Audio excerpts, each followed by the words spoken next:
New year 2012, we start to realize that sex is now being confused in so many ways.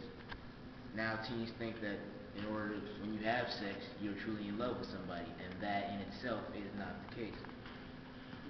True love is not about having sex, and teenagers need to know that. And I think if they did, the world would be a lot better place. So we are opposed to teenage pregnancies and underage sex. Rebuttal?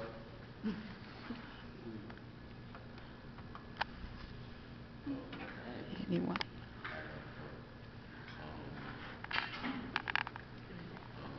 Teen mothers are more likely to quit smoking and go back to school and get a job. The girls also save. Oh, they save the economy. They save the economy money because pregnancy forces them to engage in service and develop a focused plan for a better future. So, could someone repeat that, please?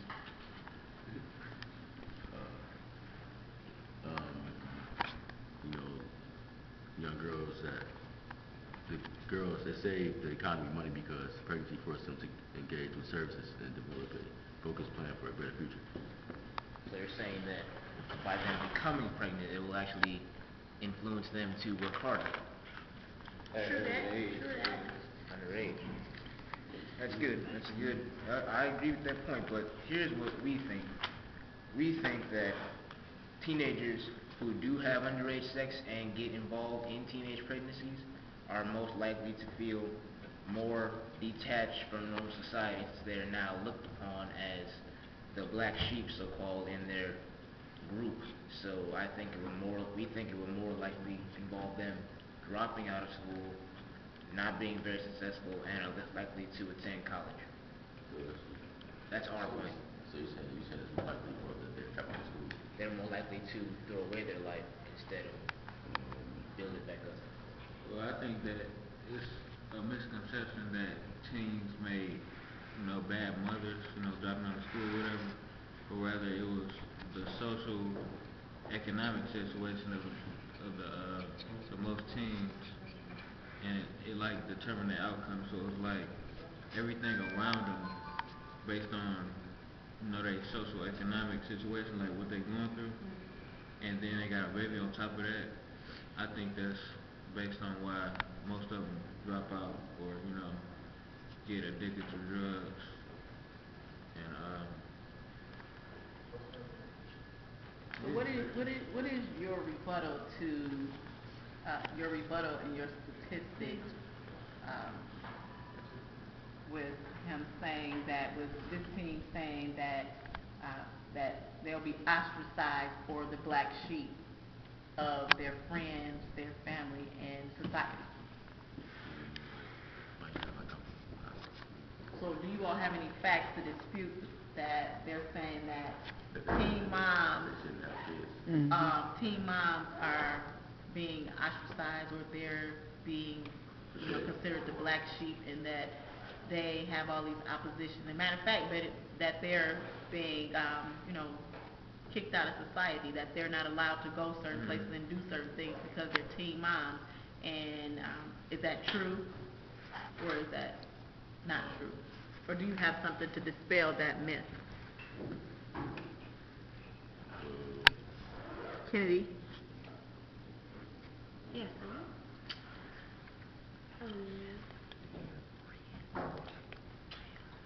We said that they were most likely to stop smoking, go back to school, and get a job, and that it gives them a link to the community and people who support them, and all the things that contribute to great parenting. So you're saying that these teen moms learn to be better parents by becoming parents themselves? True that. yeah, they have more responsibilities at an earlier stage of life. That's true. That's true. But in order to have responsibilities, you must know first that you are going to.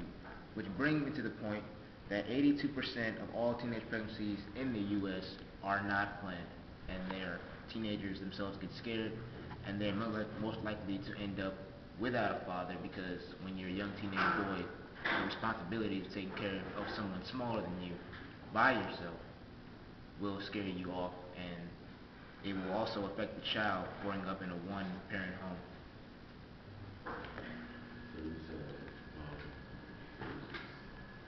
so you, right, excuse me, you said you said. I'm saying that you're saying that it causes teenagers to take on more responsibility, but in order to take on responsibilities, you must first know the responsibilities that are going to come up, which states me to the point that 82% of all teenage pregnancies are unplanned.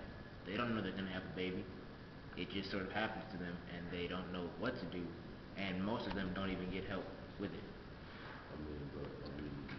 Most people, any parent have a baby, it really doesn't matter. You start off with zero experience, so, you start off with zero experience, period. So, you can let go if you have maybe at a young age or older age, it really doesn't matter.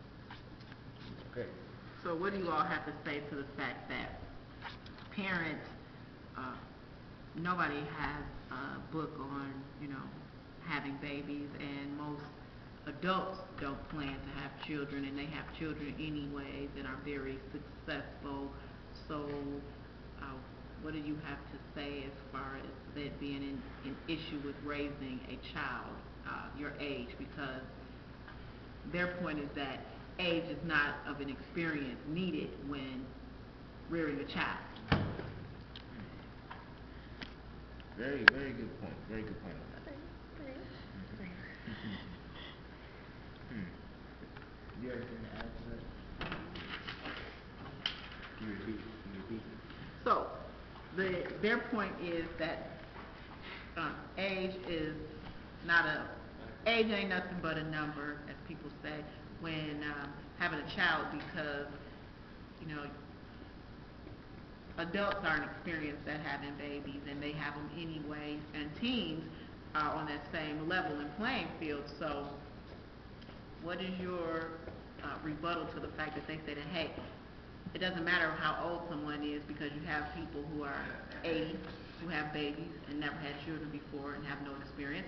You have 40-year-olds, you have 20-year-olds, and then now you have 16-year-olds who all are inexperienced about having children. So why would age make any difference in their support for teen pregnancy? And why would age be important? It might be hard for them to get a job, to provide for their kids, food and stuff. Because now in this day and age, in this economy, there's not many jobs out there. And if an adult can't even get a job, what hope is there for a young teen to get a job that pays enough to take care of you and your newborn child? Okay, so what is your rebuttal to the fact that they say that, hey, that the age is an issue because of job experience, or because you have to be a certain age to gain certain employment to be able to take care of this child? So what do you have to say about age being an issue because of needing an income to support this child 16 has? Okay, well, we talk about opportunity in times of recession, and this is an opportunity that will create employment while it's being built, and in future will create more employment for young people. And the earlier you have kids, the earlier they're adults, and the earlier you can retire. So you're saying that having kids sooner gives you more responsibilities, and more responsibilities makes you an adult, and you retire early? Is that what you're saying? Because basically, the kids, like, as they mature, they growing up right behind them, and we feel that, like, when you get of age, your kids, you can retire, but your kids would be like right under you, and they can have jobs. Yeah. And it'll be like more employment opportunities. Okay, so they're saying that with a teen mom having a child, that this child will be able to grow up and to know all of the ins and outs on either a family business, or saying, hey, I'm working at this particular job, can you hire my son or daughter at this job, and that they'll have financial stability just by piggybacking off of what that parent is already doing. So they're rearing that child in a trade right along with them. It's interesting that you bring that up about becoming an adult early. One thing I've noticed, and this is from personal experience, I have 3 older brothers, and they have friends that have had kids at young ages, and they are constantly talking about how they miss being a teenager. So being a teenager is such a good thing, because when you're a teenager, you're you're sort of in a way allowed to mess up with your still learning. And if you become an adult like that, you sort of miss out on everything. And me being a teenage guy myself, I know that we all get that, sometimes we have thoughts being a teenage boy, our hormones will keep raging. And with a child, you can't be out, you cannot just be out here ripping and running in the streets doing whatever you want, because you got a kid to watch over, you got a kid to raise, you have to really be a role model for that kid. You can't do what you want to do when you're a kid. You can't go out to parties every Saturday night because you got to stay home and feed the baby and put him to bed and all that stuff. You can't be going to parties and all that stuff because you got this child to watch over. So I think that if you avoid having a child at a young age, you can sort of go through the trials and tribulations of being a teenager and learn as you go along. And then when you do have a baby, you know all the factors, all the keys, and all the right moves in order to become a parent and be a good parent. Rebuttal.